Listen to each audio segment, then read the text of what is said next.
Cerita kali ini gue dapet dari teman kantor gue. Ini cerita tentang rumah besar Belanda punya keluarga jauh dia. Rumahnya ada di Jawa Tengah. Rumahnya tuh tipe yang satu lantai luas dan ada halaman belakang juga yang lebih gede dari bangunan rumahnya. Kayak rumah-rumah zaman Belanda gitulah pokoknya. Jadi di rumah ini isinya cuma tantenya temen gue. Kita sebut aja nama tantenya ini tuh Tante Mila. Oke, Tante Mila. Kenapa dia tinggal sendiri? Karena dia tuh udah pisah sama suaminya dari lama. Dan anak-anaknya semua ngerantau ke Jakarta. Sekitar tahun 2017, temen gue namanya Nisa. Dia tuh seumuran sama gue, Moebi. Dia tuh mudik ke rumah Tante Mila. Nisa cuma berdua sama bapaknya. Pas sampai di sana, karena terakhir Nisa pulang ke rumah ini tuh pas dia masih kecil, jadi dia tuh kaget ngelihat rumah ini tuh jadi sebegitu luasnya. Soalnya kadang kan pandangan ingatan kita pas masih kecil sama udah gede beda ya. Jadi Nisa bener-bener kayak muterin rumahnya dari ruang tamu, kamar-kamar, dapur, sampai halaman belakang tuh satu-satu dia lihat. Nah pemandangannya Nisa tuh berhenti di halaman rumahnya. Jadi dia ngelihat ada satu pohon yang gede banget, tapi di atasnya tuh kayak ada rumah. Jadi kayak rumah pohon gitu Moibi.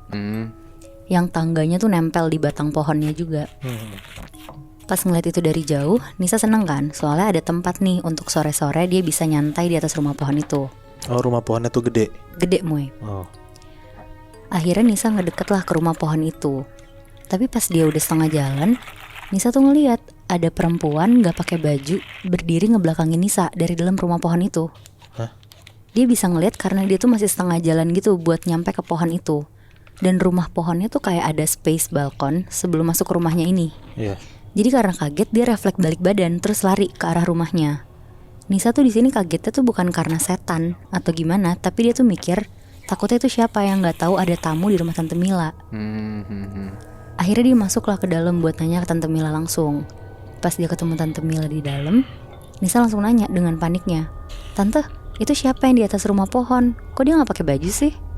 Ngedenger itu Tante Mila tuh ketawa-tawa terus bilang ke Nisa, "Kamu salah lihat kali Nisa, di sini kan cuma kita bertiga aja sama bapak kamu." Oh, mulai nih. "Udah jangan deket-deket rumah pohon itu, soalnya belum diberesin sama tante dalamnya." Pas dengar omongan Tante Mila, Nisa tuh masih nggak percaya, karena apa yang dia lihat tadi tuh benar-benar jelas banget Moebi. Tapi ya udah, Nisa nggak mau ambil pusing di situ, dia langsung main di dalam rumah. Malamnya pas Nisa mau tidur, jadi karena kamar di rumah itu ada 6 kamar, mereka semua tuh tidurnya satu orang satu kamar. Nisa milih kamar di belakang. Jadi kamar tuh kayak ada jendela, dan jendelanya kalau hordingnya dibuka tuh view-nya halaman belakang rumah. Ngelihat si pohon itu berarti? Bener Bi. Oke. Tapi ya karena Nisa juga gak takutan, jadi dia gak peduli sama rumah pohon itu. Akhirnya dia tidur.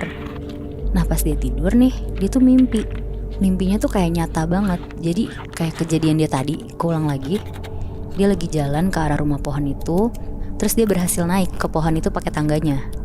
Dan pas dia naik, Nisa ngeliat banyak darah di kayu rumah pohon itu. Terus dia langsung kebangun dari tidurnya. Dan pas kebangun itu tuh udah jam 6 pagi. Jadi akhirnya dia bangun, terus dia penasaran sama rumah pohon itu. Sekitar jam 12 siang, mereka makan nih bertiga di meja makan. Terus Nisa nanya-nanya lah sama Tante Mila, "Tante, awal mula rumah pohon itu gimana? Siapa yang buat?" Terus Tante Mila tuh dengan santai bilang, "Oh itu udah ada dari buyut-buyut kita dulu. Soalnya kan rumah ini tuh udah ada dari zaman dulu. Tante kan di sini cuma nerusin aja. Karena sayang kalau sampai terbengkalai nggak dipakai kan." Oh berarti dari pas Nisa kecil, pas ke rumah si tantenya itu, memang udah ada rumah pohonnya? Emang udah ada Moy. Oh tapi Nisanya lupa kali ada itu ya? Iya karena udah lama banget. Oke.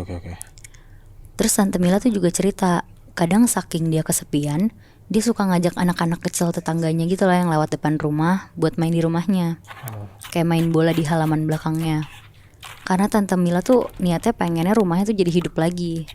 Cuma katanya sekarang tuh udah jarang anak-anak tetangganya main. Tante Mila tuh juga gak tahu kenapa, kayak mereka tuh udah jarang lah lewat depan rumah Tante Mila. Karena Nisa juga kesepian, akhirnya dia bilang ke Tante Mila, "Ya udah Tante, nanti sore aku cari anak-anak ya, aku ajak main di halaman belakang." Ngedenger itu ya Tante Mila seneng banget, katanya boleh banget. Udah tuh sekitar jam 4 sore, akhirnya Nisa keluar rumah. Dan gak jauh kayak kira-kira jarak 4 rumah, Nisa ngeliat ada anak-anak kecil main bola di sana. Terus diajak lah sama Nisa, "Main di rumah tante aku yuk." Terus anak-anak itu mau. Dan pas udah ngikutin Nisa ke depan rumahnya, pas Nisa mau buka gerbang, salah satu anak kecil itu tuh bilang, "Ih, rumahnya Bude Mila ya?"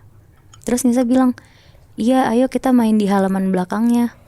Terus si anak ini tuh nyeletuk bilang, "Enggak ah, aku pernah lihat setan di rumah pohonnya." Anjing. Oh.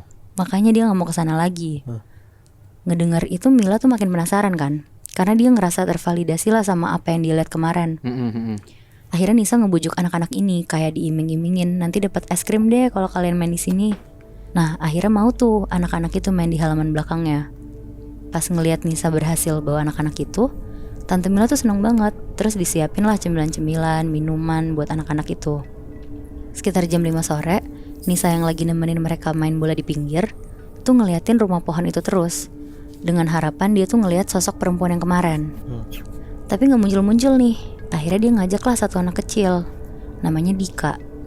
Dia bilang, "Dika, kita nonton bola dari atas rumah pohon yuk, pasti seru." Ngedenger itu ya namanya anak-anak ngeliat rumah pohon kan pasti seneng ya. Dika ini kebetulan salah satu anak yang gak tahu cerita tentang rumah pohon itu. Jadi dia mau aja lah diajak Nisa. Nah kebetulan di situ posisinya Tante Mila juga lagi nggak ada di halaman itu. Jadi naiklah mereka berdua. Dika naik duluan, terus Nisa naik. Pas naik tuh rumah pohonnya ternyata kosong juga Moebi. Gak ada apa-apa selain debu-debu yang nempel di kayunya aja. Nisa juga heran kan, kata Tante Mila belum diberesin kan. Tapi mau beresin apa juga kan, orang kosong juga isinya. Akhirnya mereka berdua nonton lah dari atas. Terus pas lagi seru-serunya nonton, tiba-tiba salah satu anak yang main bola namanya Taufik, dia teriak, "Woi Dika, turun, turun." Karena panik si Dika cepet-cepet turun dari rumah itu. Terus si Taufik tuh bilang, Udah yuk pulang, Dika naik tuh ke pohon itu." Terus Nisa tuh bingung banget di situ. Pas Nisa lagi teriak dari atas, kenapa sih emang Dika yang lagi turun dari pohon itu jatuh ke bawah? Padahal dia baru banget turun satu tangga, dan pohon itu tuh juga tinggi banget posisinya. Akhirnya teman-teman yang lain tuh panik terus lari langsung ke Dika. Nah Dika tuh panik banget, dia teriak-teriak, aku ditarik cewek." Taufik langsung bilang, "Udahlah yuk pulang aja." Akhirnya mereka semua pulang dari rumah Tante Mila. Nisa yang ditinggal tuh kaget. Terus Nisa lari lah ngejar Taufik dan bilang, "Taufik, kamu ceritain dong ke aku, ada apa sih sebenarnya?" Akhirnya diceritain lah sama Taufik. Dia bilang, "Iya, jadi tahun lalu aku sama yang lain tuh sering main bola di sini. Cuma kita berhenti semenjak teman kita namanya Agung naik ke rumah pohon itu dan dia ngeliat perempuan gak pakai baju berdarah-darah. Terus Agung tuh didorong jatuh ke bawah dari rumah pohon itu. Setelah pulang dari situ juga Agung langsung sakit-sakitan, gak sembuh-sembuh Moebi. Dan katanya ibunya Taufik tuh bilang ke Taufik untuk jangan kesana lagi, karena di tanah bawah rumah pohon itu ada mayat perempuan yang diperkosa, terus dibunuh secara tragis dan dikubur setengah hidup di situ. Anjing. Makanya katanya tetangga-tetangga sebelah rumah Tante Mila tuh semuanya udah pada pindah karena semuanya benar-benar diganggu. Dan Nisa pun gak tahu sampai sekarang kalau sebenarnya Tante Mila tuh tahu atau enggak kejadian itu. Tapi berarti yang diganggu sama sosok orang nggak pakai baju itu emang anak-anak kecil doang itu berarti ya, Nat? Iya bener Moy, anak-anak kecil sama orang-orang kayak tamunya Tante Mila. Oh, tapi si Nisa untung nggak diganggu ya, cuma ngeliat doang kan? Iya, dia kalau si Nisa cuma ditampakin doang untungnya.